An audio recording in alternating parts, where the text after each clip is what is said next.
आज का टॉपिक आपका है मुस्लिम लीग 1906 में स्थापित हुआ है। इसके पहले हम लोग बंगाल विभाजन पढ़ चुके हैं 1905। बंगाल विभाजन का आपका आज MCQ का टेस्ट भी हो गया। तो हम मान रहे हैं कि बंगाल विभाजन 1905 आपका कंप्लीट है। इसके बाद मुस्लिम लीग 1906 है। मुस्लिम लीग से बहुत सारे प्रतियोगी परीक्षाओं में अलग अलग तरह से प्रश्न बनते हैं। इसको कोऑर्डिनेट करके बंगाल विभाजन से ही पढ़ना है। बंगाल विभाजन में आपने देखा कि लॉर्ड कर्जन के द्वारा बंगाल का बंटवारा हुआ। लॉर्ड कर्जन ने जो नीतियां अपनाई थी उससे वो बहुत खुश हुआ, क्योंकि बंगाल विभाजन करने के बाद उसका जो उद्देश्य था, उसका जो लक्ष्य था, उसको प्राप्त हो गया। फूट डालो राज करो की नीति जो था उसको वो प्राप्त हो गया। इस पे कहा जाता है कि मुस्लिम लीग की स्थापना या मुस्लिम लीग का ये जो आप पढ़ रहे हैं, ये भारतीयों के ऊपर तो घाव पे नमक की तरह काम किया और लॉर्ड कर्जन के लिए ये सोने पे सुहागा हो गया, क्योंकि वो अपने प्रयास से 1905 में बंगाल का विभाजन करके फूट डालो राज करो की नीति अपनाया और उसके बाद मुस्लिम लीग ने अपनी स्थापना करके उसी के किए गए कार्य को और चरम सीमा पर ले गया, क्योंकि वो जो चाह रहा था लॉर्ड कर्जन, वही ये काम हुआ है। मुस्लिम लीग में कुछ ऐसे प्रश्न आते हैं जो आपको फैक्चुअल प्रश्न ज़्यादा मिलेगा मुस्लिम लीग का, तो इसको पॉइंट टू पॉइंट आपको याद रखना है, ठीक है। इस उद्देश्य में सबसे ज़्यादा जो अगर आप नाम लेंगे तो अंग्रेजों के समर्थक थे, इसको आप अच्छे से याद कर लीजिएगा। अंग्रेजों के समर्थक कहे जाते हैं इनको। ये ढाका के नवाब थे। ढाका के नवाब जिनका नाम था, नवाब अब जोड़ दिए हैं, सलीमुल्लाह खां। सलीमुल्लाह खां जो थे ये अंग्रेजों के समर्थक थे, यानी हमेशा अंग्रेज नीतियों के समर्थन में ये रहा करते थे। तो इनके द्वारा अंग्रेजों को खुश करने के लिए एक संस्था का पहले स्थापना किया गया सलीमुल्लाह खां के द्वारा, जिसे मोहम्मडन एजुकेशनल कॉन्फ्रेंस बोलते हैं। मोहम्मडन एजुकेशनल कॉन्फ्रेंस किसके द्वारा स्थापित हुआ है? सलीमुल्लाह खां के द्वारा। मोहम्मडन एजुकेशनल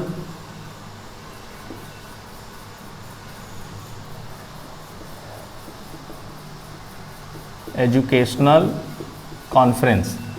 और इस कॉन्फ्रेंस में मतलब मोहम्मडन एजुकेशनल कॉन्फ्रेंस में 1906 में नवाब सलीमुल्लाह खां ने एक प्रस्ताव रखा और इस प्रस्ताव में अलग अलग प्रकार के संगठन जो मुसलमानों के प्रति समर्थन रखते थे, मुसलमानों का प्रतिनिधित्व करने वाले संगठन थे, वो सब इस कॉन्फ्रेंस में भाग लिए।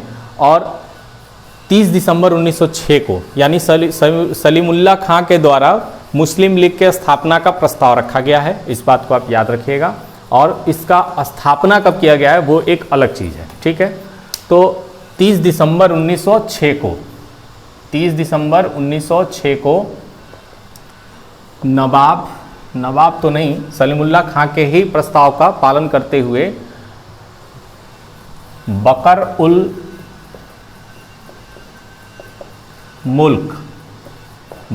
उल मुल्क ये अध्यक्ष थे, यानी अध्यक्षता किन्होंने की है?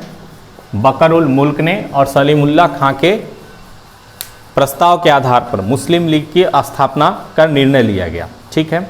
मुसलमानों के इस विचार से और मुसलमानों के इस प्रस्ताव से सबसे ज़्यादा खुशी की लहर अंग्रेजों में दौड़ी, क्योंकि उसके उद्देश्य में एक और चरो चांद लग रहा था इसमें, क्योंकि मुसलमान अलग अपना एक प्रतिनिधित्व मंडल बना रहे हैं, जिससे कि निश्चित रूप से वो अपनी मांगों को अलग रखेंगे। और अपनी मांगों को अलग जब रखेंगे तो निश्चित रूप से हिंदुओं से मांग उनकी अलग होगी और हिंदू इस पर विरोध करेंगे। तो कल को जो बंगाल विभाजन करने की नीति लॉर्ड कर्जन ने अपनाई थी, उसमें उसको एक प्रकार से खुला हुआ सहायता प्राप्त हो रहा है, जैसा कि कुछ किसने कर रहे हैं, अंग्रेजों के समर्थक जो थे सलीमुल्लाह खां के द्वारा हो रहा था। अब इसी में आप आगे बढ़ते हुए देखेंगे तो आपको पूरी तरह पता चल जाएगा कि अंग्रेज कितना इंटरेस्टेड थे इस चीज़ में। अंग्रेज बहुत ही ज़्यादा इंटरेस्टेड थे इस कार्य को करवाने के लिए, और ये तो एक अपने द्वारा ये लोग काम कर रहे थे, तो अंग्रेज भी इसमें भागीदार बनते हैं। और तत्कालीन वायसराय जो उस समय के थे, आगे आप इसको पढ़ेंगे, तत्कालीन वायसराय जो थे उस समय के, जिनका नाम आप सुनते होंगे, लॉर्ड मिंटो ने क्या किया? लॉर्ड मिंटो ने अपने एक निजी सचिव जिसका नाम था डनलप स्मिथ जो इसका निजी सचिव था, इस नाम को याद कर लीजिए, ये सब बीपीएससी में पूछा जाता है। निजी सचिव जो थे उनका नाम था डनलप स्मिथ। डी स्मिथ करके आप याद कर लीजिए, वेस्ट इंडीज का खिलाड़ी है। इस तरह से आप याद कर लीजिए, आपको याद रहेगा। डनलप स्मिथ ने लॉर्ड मिंटो के कहने पर क्या किया, अलीगढ़ विश्वविद्यालय के प्रधानाचार्य जो थे, उस समय प्रधानाचार्य थे, अलीगढ़ प्रधानाचार्य जो थे, उसने उस प्रधानाचार्य को एक पत्र लिखा। किसने? डनलप स्मिथ ने। क्या प्रधानाचार्य का नाम था? आर्कबोल्ड। सब फैक्चुअल चीजें हैं जो आज आपको बताई जा रही है। डनलप निजी सचिव थे किसके? डनलप स्मिथ, लॉर्ड मिंटो के। और लॉर्ड मिंटो ने जब इस तरह का चीज देखा तो मुसलमानों को और ज्यादा प्रसन्न करने के लिए खुद ही इंटरेस्ट लिया, और खुद इंटरेस्ट लेके लॉर्ड मिंटो ने अपने निजी सचिव डनलप स्मिथ से कहा कि तुम एक पत्र लिखो। किसे?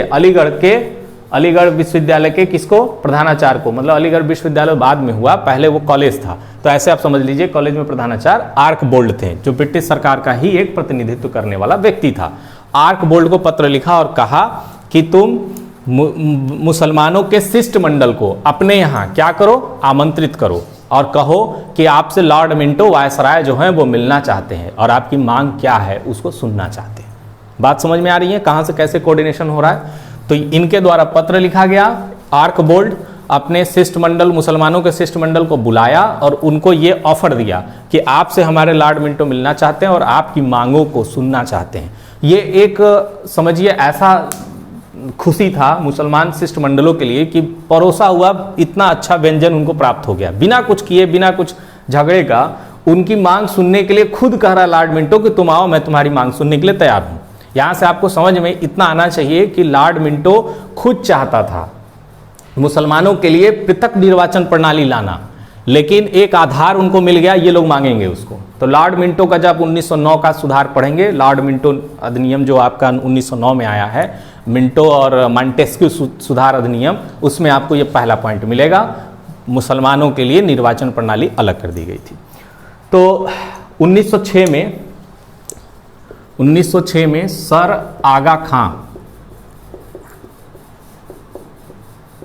ठीक है, इनके नेतृत्व में मुस्लिम लीग न कह के आप मुसलमानों का शिष्टमंडल अभी कहेंगे। मुसलमानों के शिष्टमंडल किससे मिले? लॉर्ड मिंटो से। ठीक है, नाम में ये लोग अपने लॉर्ड जोड़ लिया करते थे, इसी से सबसे ज्यादा चीड़ हमको होता है। लॉर्ड मिंटो से मिला पूरा मुसलमानों का शिष्टमंडल। शिष्टमंडल का मतलब समझ रहे हैं? एक कमेटी टाइप की, ठीक है, और अपने से हम मान लेते हैं कि हम शिष्ट हैं, तो अच्छी बात है। इस प्रतिनिधि मंडल ने वायसराय के सामने कुछ मांगों को रखा। वो कौन कौन से मांग थे उसको आप अच्छे समझ लीजिए। पहला मांग था मुसलमानों के लिए, जो आपको 1909 में मिलेगा वही मांग है, मुसलमानों के लिए पृथक निर्वाचन प्रणाली। पृथक निर्वाचन प्रणाली। दूसरा मांग ये था कि मुसलमानों का प्रतिनिधित्व जो होगा, मुसलमानों का जो प्रतिनिधित्व होगा किसमें होगा उस समय? मुसलमानों का जो प्रतिनिधित्व विधानमंडल में होगा।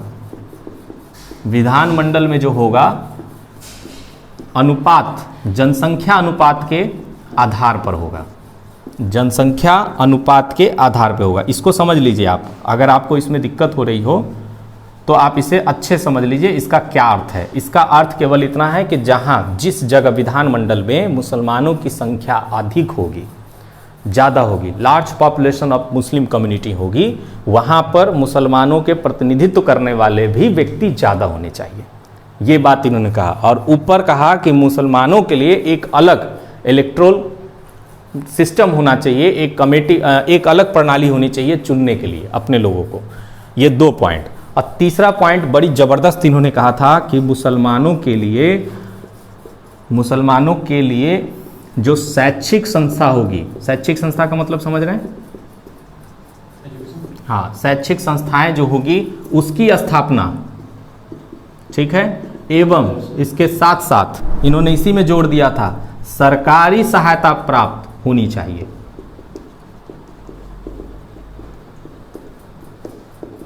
समझ पा रहे हैं? 3 पॉइंट, ये मुख्य रूप से 3 पॉइंट इन्होंने मांगा था। किसमें? 1906 सर आगा खां के नेतृत्व में मुसलमानों का जो शिष्टमंडल मिला था लॉर्ड मिंटो से, जो उस समय का तत्कालीन वायसराय था। इतनी बात क्लियर हो गई। अब इसमें से सारी मांगे 1909 के अधिवेशन में मान ली गई, क्योंकि चाहता था मिंटो, लॉर्ड मिंटो चाहता था। ये जो मिंटुआ है बहुत बदमाश है, ये बहुत चीज़ों ऐसा किया है जो कि आप कर्जन को केवल गाली देते हैं, ऐसा मत सोचिए। कर्जन तो थे ही थे जो उन्होंने किया, बाकी इनके द्वारा और भी लोग ऐसे थे, उसके बाद किया गया था। ठीक है, अब हम तो पढ़ रहे हैं मुस्लिम लीग, तो मुस्लिम लीग से आपको रिलेटेड जो कुछ चीज़ें हैं फैक्चुअल और हैं उसको हम बता दे रहे हैं, यहीं पे लिख दे रहा हूँ।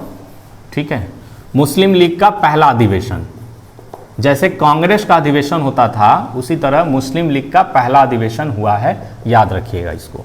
दिसंबर में जैसे उसका होता था, किसका, कांग्रेस का नवंबर दिसंबर में, उसी तरह इसका भी नवंबर दिसंबर में ही होता था। नवंबर दिसंबर में, आप दिसंबर पहला हुआ है मुस्लिम लीग का पहला अधिवेशन। ठीक है, 1906 में स्थापना हुई है और पहला अधिवेशन हुआ है 1907 में। कहाँ हुआ है, कराची में। ठीक है, लेकिन अधिकतर बार ये प्रश्न मैंने देखा है, पूछा है, पहला अधिवेशन से कोई क्वेश्चन अभी तक मैंने नहीं देखा है। मुस्लिम लीग की दूसरा अधिवेशन पूछ देता है, तो आप दूसरा अधिवेशन याद कर लीजिए, 1908 में हुआ है। कहाँ हुआ है, अमृतसर में। ठीक है, इसके एक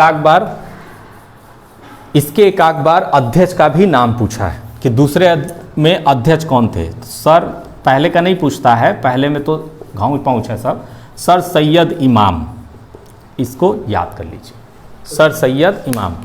ये आपका मुस्लिम लीग का एक छोटा सा पॉइंट है, बहुत ज़्यादा पॉइंट नहीं है, लेकिन आपको इस चीज़ को याद रखना है कि मुसलमानों के लिए एक अलग जो बीज बोने वाली संस्था थी, वो मुस्लिम लीग तो बन के आई, लेकिन उससे पहले अंग्रेज़ों की खुद नीयत ऐसी थी कि हम धर्म के आधार पर भारतीयों का बंटवारा कर दें और भारतीयों में जो एकता आ रही है उसको भी खंडित कर दें, इसलिए इन काम को किया गया है। ठीक है, भारतीयों के इस तरह के व्यवहार को देखकर कि एकता और यूनिटी कांग्रेस पैदा कर रहा था पूरे भारत में, कांग्रेस जब अधिवेशन करता था तो संख्या बढ़ती जा रही थी, उसको ये चिंतित होकर लॉर्ड कर्जन ने पहले बंगाल का विभाजन किया और उसके बाद इन लोगों के अनुसार, इन लोगों को लालच देके अपने अनुसार एक मुस्लिम लीग नामक संस्था का स्थापना किया है। ठीक है, आप इसमें अच्छे तरीके से करते जाएंगे। देखो भैया हमारी हिंदी बहुत अच्छी है, ठीक है, तो इसको आप थोड़ा सा अपने से मैनेज करिएगा, बहुत ही अच्छी है।